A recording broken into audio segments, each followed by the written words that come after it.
Hello, this is Dope Books with Old School Boxing Talk. I'm gonna do a quick one right here. It's been a while, but it's busy. We're gonna make this one. It's called "The Charlo Hate Is Real." After the Charlo brothers had their successful pay-per-view debut Saturday, and it's kind of funny. The more things change, the more things stay the same. I have noticed that the hypocrisy. See, this is why I don't like the Boxing Writers Association of America, because they're the biggest bunch of racist pieces of shit in the sport, and they do more to hurt boxing than they do to help boxing.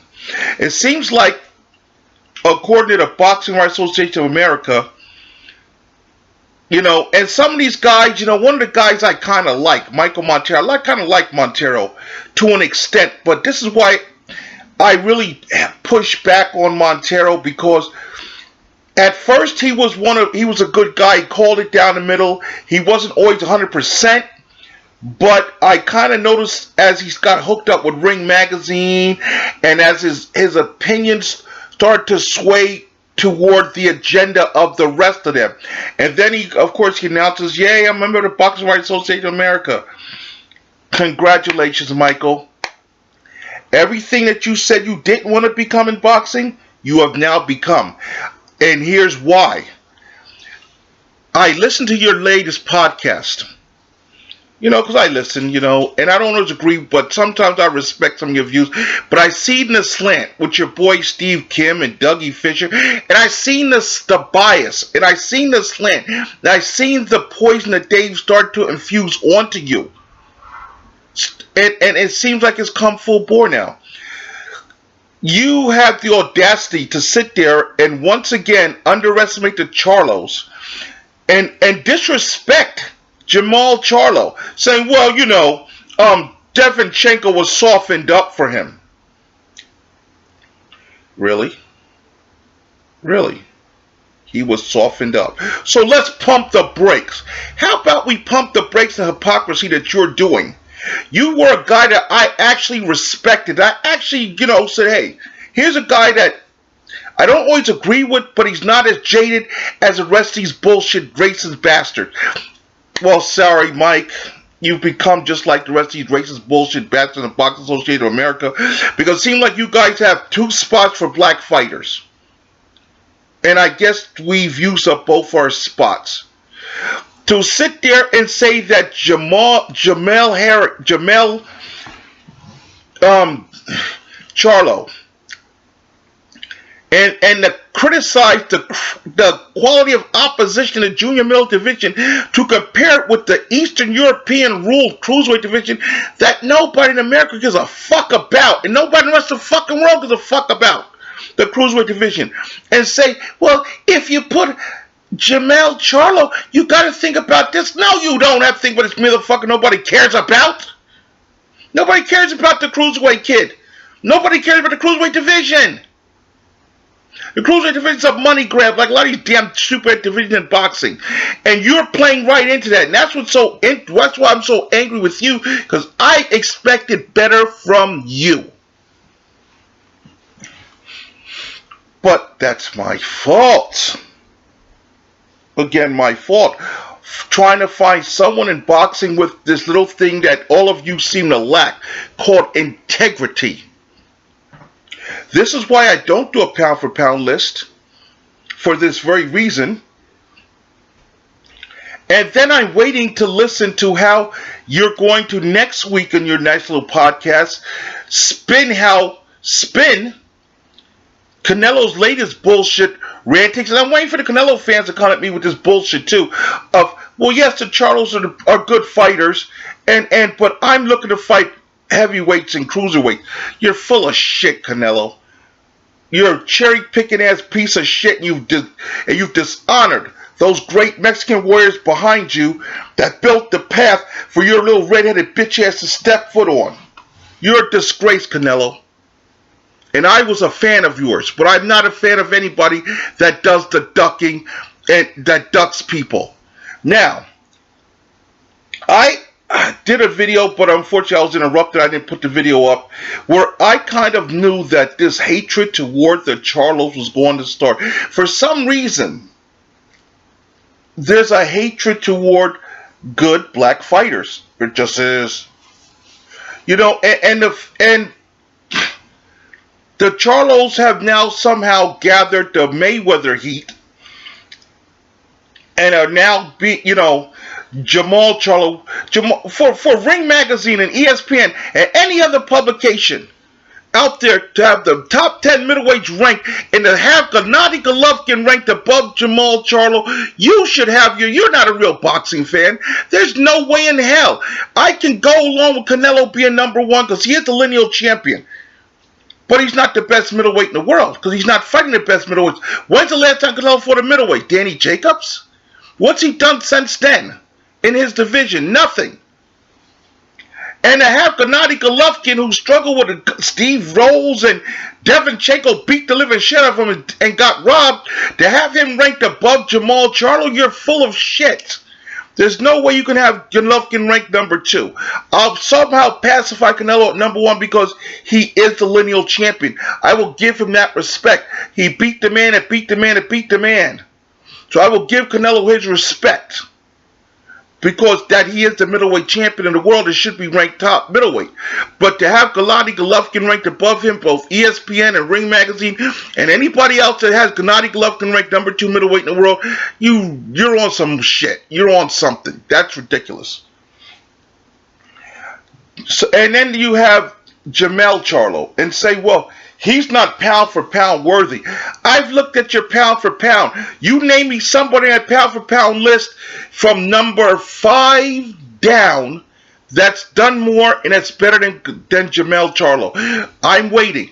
I want somebody. I don't want none of these little trolls that know nothing about boxing. Don't even come at me because I'm going to ignore you because you know nothing about boxing. I want Michael Montero. I want somebody that's quote-unquote credible in boxing to tell me of the guys from number 5 down that deserves to be there in that spot more than Jamel Charlo. I won't get a response because you know why you can't. There's nobody. Jamel Charlo should be ranked no lower than, he should be at least number 10. He's unified 3 of the 4 belts. I don't want to hear that. If I was making a case for Jamal, then yeah, I could, I'm wrong there. Jamal Charlo should be the number 2 middleweight in the world. Jamel Charlo should be ranked in the top 10 pound for pound. There's nobody from number 5 down that you're going to tell me is better than, that's done more and is better than Jamel Charlo. Don't get on a hyperboat because of this thing. You have to stop the bullshit and just be real. For some reason, there's a spot for only 2 black fighters on the pound for pound list, even though guys like Gary Russell Jr. should have been on there a long time ago. There are plenty of good fighters. Guillermo Rigon had a fight to get on there. There are plenty of good fighters, but because they don't hit your racial agenda, you don't put them on the pound for pound list. And that's a shame. Because you're doing the sport a disservice. You're doing the sport a disservice. It seems like the Boxing Writers Association of America and the boxing writers in general, all of you little people that get together and put somebody like a Toro Gatti in your Hall of Fame, you're doing a fucking joke. You guys get together, and because now the Soviet breakup and all these Eastern Europeans can now fight professionally, you've decided that, hey, we've got to jump on these guys, and they're the hot flavor of the month. And I'm going to say, some of these Eastern European fighters are very good. But it's like you say, Montero, pump your brakes. Because not all these Eastern European fighters can fight. And when we get to the point where they have to fight somebody, find out, oops,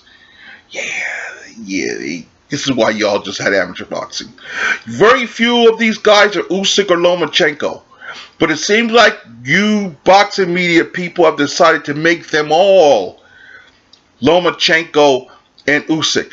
And ESPN, by the way, Lomachenko lost to a guy named Orlando Salido. It's on YouTube. It happened. It's before the pandemic, so he's not undefeated. Stop that bullshit of promote him as undefeated. Now, I will do this. I'll give ESPN, I'll give you guys credit. You do not recognize that franchise bullshit. So I'll give you credit there, ESPN. I'm going to take some, But a lot of you people in the boxing media, you wonder why the people like, wonder why more people like Fanon International, KQKC, Blue Blood Sports, Blood Boxing. Why are these people in the quote unquote YouTube boxing community getting interviews? Why are these people? Why are we learning? Why are we paying more attention to them than you quote unquote established? Because the agendas aren't there. They are a lot of fans like us that just want to see the best fight the best. And we don't like the politics. And Montero, I had hopes against hopes that you might be the guy. But it seems like, sadly, you're just another one of those talking heads. Another one of those guys that you got your little script from Dougie Fisher. I understand you work for Ring Magazine, so you know there's an agenda there because Ring is owned by Golden Boy. And that's when you joined up with them. That's when I, really, kind of watch your things, but sometimes I won't, because I've seen the slant. I've seen where you were calling it right down the middle. That I've seen you doing once you got hooked in there with Ring, how you slanted things, especially against a lot of fighters that are not Golden Boy promoted fighters. And that's a shame. There are good fighters on both sides. Well, Golden Boy has issues, and I want to see, how you guys are going to hang that out, because that seems like Canelo's now suing you guys, along with the Zone. And the boxing writers here, the boxing writers, we some of us in boxing, we wanted you guys to be our impartial voice. But you're corrupted. You've been bought out by the networks and the promotional companies, and you're spewing agendas. And now and of course you're spewing racial agendas, and that's a damn shame. Boxing is the greatest sport in the world. All combat sports are. It's bad enough that we got the thing where MMA has decided they want to go up against boxing. The difference between MMA is you can take UFC and buy a whole bunch of fighters, and they just fight amongst themselves, sort of like what Top Rank does. Now, if you want to say that, only thing Top Rank is missing from UFC is it doesn't legitimately own its own world championship.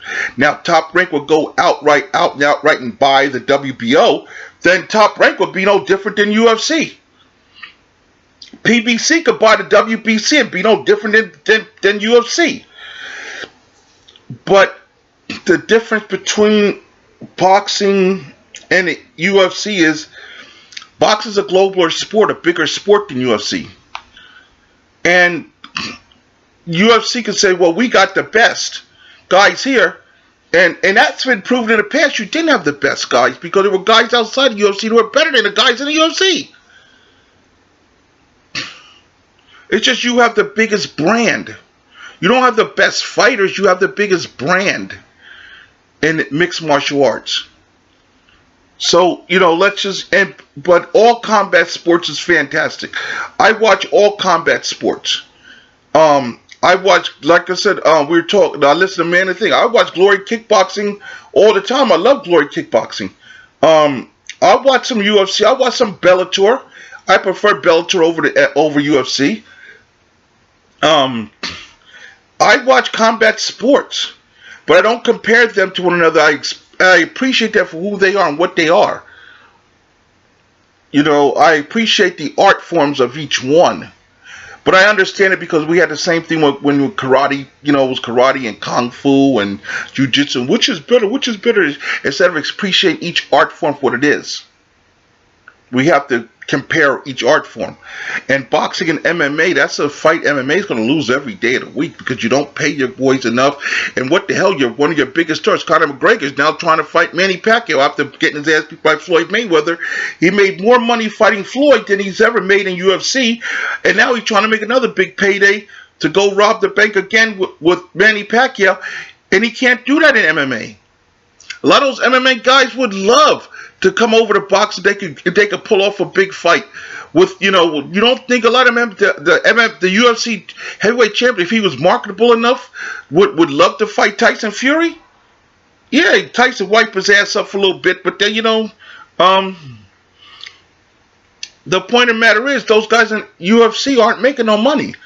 And that's where the difference is. That's what where the hatred is, because what them greedy bastards at UFC are keeping all the money and paying their fighters nothing. Boxing, you can't do that. That's why Dana White UFC didn't come into boxing. Dana White talked all that shit about he's gonna come to boxing, but Dana White realized that shit you pull in UFC, you can't do that in boxing. That's why he kept his little ass right over there in UFC in that little corner there where he can play big dog.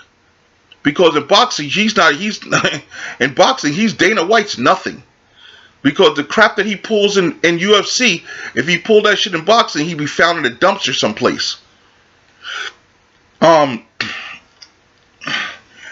like I said, I'm disappointed. I'm disappointed. The Charlo hate is real, unfortunately, and I like the Charlo brothers. I just hate the way the people in charge of boxing are going to screw these kids.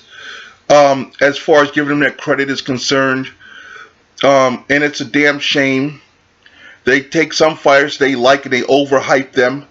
And they take fighters that actually earned the praise and they just say, well, let's just hold off a little bit here.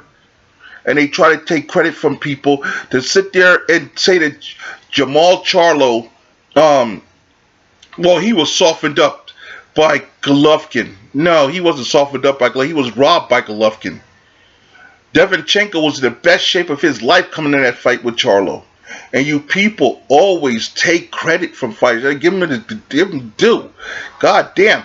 You don't want to see, this is how this is how you boxing people lie. You don't, when you sit there and say, well, he got that WBC title by Shirley. No, he got the WBC title because Canelo wouldn't fight him. He was Canelo's mandatory. He was a silver champion. He won it in the ring. He was a mandatory contender for Canelo Alvarez. Canelo Alvarez decided that I don't want no Charlo smoke. So they made the franchise title up for Canelo and then elevated Jamal Charlo to the WBC middleweight championship. They elevated their belt. And this is what you boxing writers like to skate over until it suits your own agendas. You skate over the fact, and I can see Montero trying to skate over because you work for the Golden Boy, you work for Canelo, so you got to kiss Canelo's ass.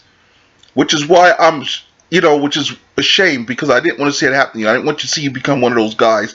But unfortunately, okay, I guess the money's good. You just got married, you got the nice wife there, you got the nice little house in Atlanta. I guess the money's good so you can sell your soul. I'm happy for you, Mike. You sold your soul. I hope the money's good. What you gonna do if this case goes wrong and Ring Magazine has to be sold because that's one of the first things Golden Boy gonna sell. You better hope that the people that you buy it from, maybe ESPN will buy it. What the hell? That you can kiss Bob Arum's ass, Mike. You seem, as long as the money's right, you seem like that's the kind of guy you are. That your boxing integrity goes according to that paycheck. When your man sells out his integrity for anything, that's a damn shame. So, we know the Boxing Writers Association of America are full of shit. That's been plain to see. Those guys, they have their own agendas about the fighters they like, and if they like a fighter, they'll praise a fighter. If they don't like a fighter, they'll denigrate a fighter. I like Canelo Alvarez. Don't get me wrong. I've said it on pages of my videos. I was a Canelo Alvarez fan. I'm a fan of great fighters. And Mexico's had some of the greatest fighters ever. And I've watched them and I relish. And I really wanted to see Canelo or Gilberto Ramirez. Oh, that was a fight. I really wanted to see him and Gilberto. That would have been a hell of a fight. I thought it was going to be, but Canelo's on this duck, goose thing he's on here now. And which is a shame because Mexican fighters are some of the greatest fighters and they have some of the greatest heart. And my God, and for Canelo to reach the top, to be considered the top Mexican fighter, and to be the quote-unquote face of boxing is a goddamn shame. Because you've forgotten your heritage, you sold your soul. And I was watching a little thing there, even Oscar wouldn't do that. Even Oscar Oscar fought everybody. Oscar didn't give a damn. Oscar fought everybody. Now, did Oscar fight 100% killers? No, but he fought 85% killers. He had his Obacars and his Arturo Gattys and his, you can't fight 100% killers all the time. You can't. No fighter can and keep that pace up. You can't. But Canelo could have fought, in the time Canelo joined the zone, after Rocky Fielding, Rocky Fielding and Canelo could have fought Demetrius Boo Boo Andrade. Okay, you come back after the Boo Boo Andrade fight, because that's a fight, that's a killer fight. You come back after that, take another cherry pick for September. Then in the second fight of the second Mexican Ali, you go and you could have fought, finish up your business with Golovkin. Finish that up. Excuse me. You've had 3 fights on the zone. You've had cherry pick.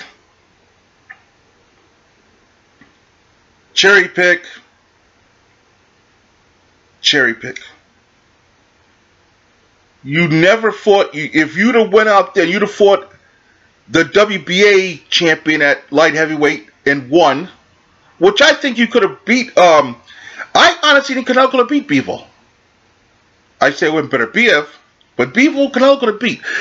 But the one thing, the Dare to Be Great motto is this: if you jump up, and like Gary Russell Jr. was jumping up from featherweight to welterweight because he wanted to fight Terence Crawford, that's daring to be great, because you're fighting one of the best guys in the weight class. When you jump up and you find the weakest link in a weight class, say that's the guy I'm going to target, that's not daring to be great. That's a cherry pick. And that's the problem that people like me have, and people apparently like the Zone has when they pay you $35-40 million bucks, that they're not sitting there watch you pick out the weakest link and say, hey, that's the guy I'm going to fight. I want $40 million to fight him. Just like you want now with this kid at 168. When David Benavidez had that BC belt, you didn't call out Benavidez. You try to get Caleb Plant without giving him a full training camp. You're not there. Whenever the best fighters come, look, in boxing, getting an edge is okay, because when Leonard fought Hagler, Leonard said, well, we don't want 15 rounds, we want 12. We don't want 8-ounce gloves, we want 10. You get little things that give you a bit of an advantage. Canelo wants every advantage. Well, we want this, we want Canelo to your detriment, to the other guy's detriment, and that's a shame. But look, folks, like I said, I have my opinions about things. You have your opinions about things. As far as I'm concerned, the Boxing Writers Association of America is full of crap. I wouldn't believe them if their tongues were notarized, because they have their agendas. But if you're a boxing fan like I am, and I've been a boxing fan my whole life, just watch. I'm not a fan of all these. I'm not a fanboy of any of these fighters. I just see the best talented young men out there, and I say, why aren't we hearing more about this guy? Why are we hearing about this guy who's okay, but for you to sit there and say Jamel Charlo, who just unified 154 pounds, and 154 is a stacked division, and you're going to sit there and compare it to the cruiserweight division? Really? Come on, man. And say, well, this guy with 1 belt at cruiserweight, if we put this guy with 3 of the belts at junior middleweight, we have to consider this guy with 1 belt at cruiserweight. Yeah, no, we don't. Because this guy, his only loss, which he never avenged, by the way, is to a guy who's now fighting at heavyweight. Where this guy whose only loss, he's avenged. And the guy that he beat, the guy that he got the loss to and he avenged the loss to, is probably, in my opinion now, no worse than the 3rd best guy in that damn division. Tony Harrison, in my opinion, is probably the 3rd best guy in that division. In a perfect world, what I would like is this. I would like Tony Harrison to maybe find a way to get that WBO title. Go fight Teixeira. Go see if we can shake that belt. I don't want Jamel Charlo to get it. I want Tony Harrison to get it. Then I want Tony Harrison to make a couple defenses. Jamel to do some things over here, defenses here. Take care of his problem with the kid. He's got to fight. And then I want Tony Harrison with his WBO title and Jamel Charlo with his 3 titles to fight the unification fight not on pay-per-view, on Fox. And they have Harrison's got to win, Charlo's got to win. Best 2 out of 3. Let's see who the better man is, and it's for undisputed. And it's got to be, and I'm sorry, I think Tony Harrison is better than Julian J. Rock Williams. I know he's better than Laura. Laura's, I respect Laura, but Laura's old and long in the tooth. He's better than the kid that Charlo has to fight.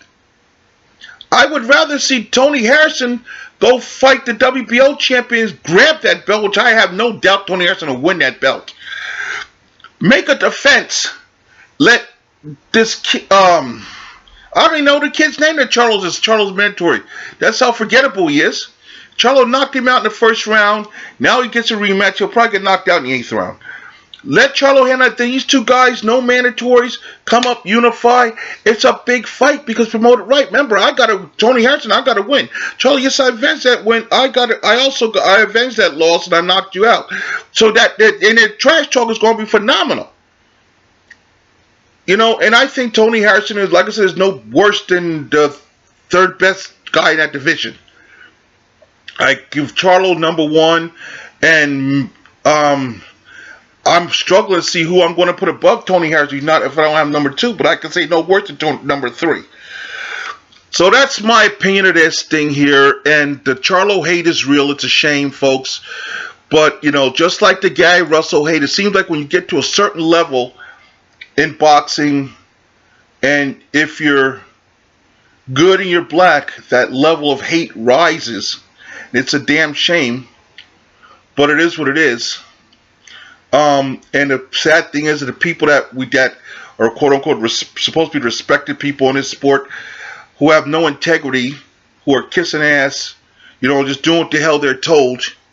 It's what ruins boxing. It's what ruins boxing, because the boxing's biggest ally is also its worst enemy.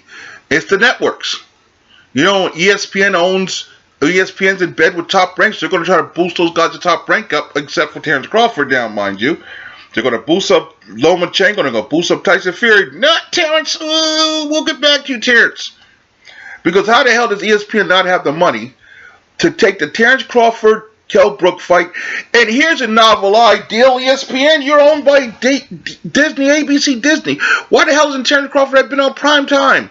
You ain't got shit on Saturday night. You can't tell me you can't put Terrence Crawford and Kell Brook on at prime time on a Saturday night, draw the big ratings for that fight? Come on, people. I can't be the only one thinking like this. Till next is Doe Wilkes is signing off.